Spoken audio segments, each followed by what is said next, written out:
Ito ay magsilbi sanang aral sa mga magulang, lalo na sa mga single parents, na unahin ang kapakanan ng ating mga anak bago ang ating mga sarili. Hindi masama ang mahalin ang sarili, subalit sana ilagay natin sa lugar. Siguraduhin maprotektahan natin ang ating mga anak sa lahat ng pagkakataon. Ang kasong ibabahagi ko sa inyo ngayon ay tungkol sa isang single parent na si Nicola Priest at ang kanyang anak na si Kaylee. Si Nicola Priest, 23 years old, at ang kanyang anak na si Kaylee Jade Priest, 3 years old, ay nakatira sa isang apartment sa Solihull, England. Si Kaylee ay inilarawan ng mga nakakilala sa kanya na isang masayahing bata, samantalang si Nicola naman ay inilarawan na isang pabaya at malupit na ina. Madalas na naririnig ng mga kapitbahay si Priest na sinisigawan ng anak na tumahimik at lumayas o di kaya iwanan siyang mag-isa. Wala man lang silang narinig na positibo na sinabi si Priest o si Nicola kay Kaylee. Ang ibang kapitbahay naman ay nagpatotoo na madalas na minamaltrato ni Priest si Kaylee at nakita rin nila kung paano nito saktan ang bata. Nakita rin kung anong klaseng ina si Priest sa isang video na ipinakita sa korte. Makikita sa video na walang pakialam si Priest sa kanyang anak, ni hindi nito hinahawakan ng anak at hinahayaan lang itong sumunod sa kanya. Hindi rin ito pinapansin si Kaylee dahil abala ito sa paggamit ng kanyang cellphone. Ang kalbaryong sinapit ng bata sa mga kamay ng kanyang ina ay nakita sa mga naghilom na sugat na nakita sa bangkay ni Kaylee. Ito ay namatay matapos itong bugbugin ng kanyang ina sa kanilang tinitirhang apartment. Si Kaylee ay nagtamo ng malubhang pinsala sa dibdib at tiyan, nagdusa ng mga bali sa tadyang, sa binti at sa breastbone. Ilang araw bago ang krimen, sinabi ni Priest sa nobyo nitong si Callum Redfern na patayin niya ito dahil sa masyado na itong pabigat sa kanya. Anito, nabubwisit siya sa pagkamalikot ni Kaylee. Sinabi ni Priest sa nobyo na pinalo niya ang bata dahil sa pagdumi nito sa diaper. Sumang-ayon si Redfern sa ginawa ni Priest at sinabi pa nito na saktan pa ng isa pa ang bata para sa kanya.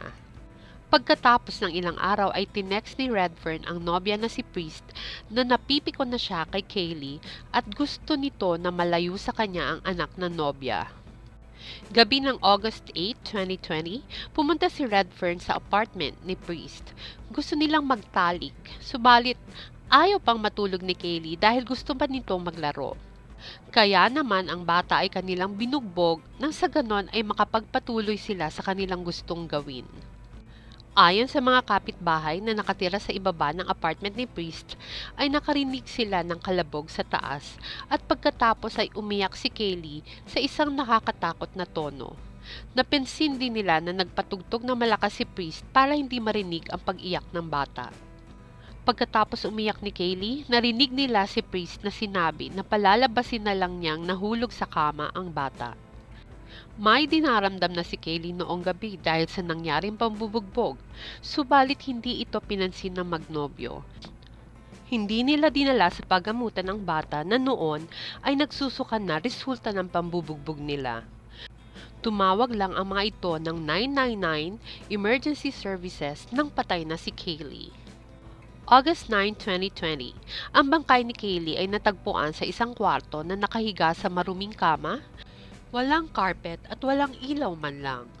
Ayon sa ulat, kung tumawag kaagad ang magnobyo sa 911, maaaring naisalba pa ang buhay ng bata. Si Nicola Priest, 23 years old, ay nahatulan ng 15 taon sa kulungan sa pagpatay sa anak nitong si Kaylee Jade Priest. Ang nobyo nitong si Callum Redfern, 22 years old, ay nahatulan naman ng 14 na taon. 45 days pagkatapos mamatay ni Kaylee, ay nagpost sa TikTok si Priest ng mga videos kung saan siya ay nakangiting sumasayaw sa rap and R&B songs. Marami ang hindi makapaniwala na ang isang ina na namatayan lang ng anak ay magpo-post ng videos na para bang walang nangyari. Nang tinanong naman si Redfern kung gaano siya naapektuhan sa pagkamatay ni Kaylee, ang tugon nito ay, "Hindi ko anak, hindi talaga ako apektado." Pinupuri ko ang mga ina na dakilang pagmamahal sa kanilang mga anak. Lahat ng sakripisyo ay gagawin, mapabuti lang ang kanilang mga anak. Happy Mother's Day po sa inyong lahat. Medyo late ang greeting dahil naging busy kami ng aking uniko iho. Salamat po muli sa pagbisita sa aking channel. Hanggang sa muli, paalam!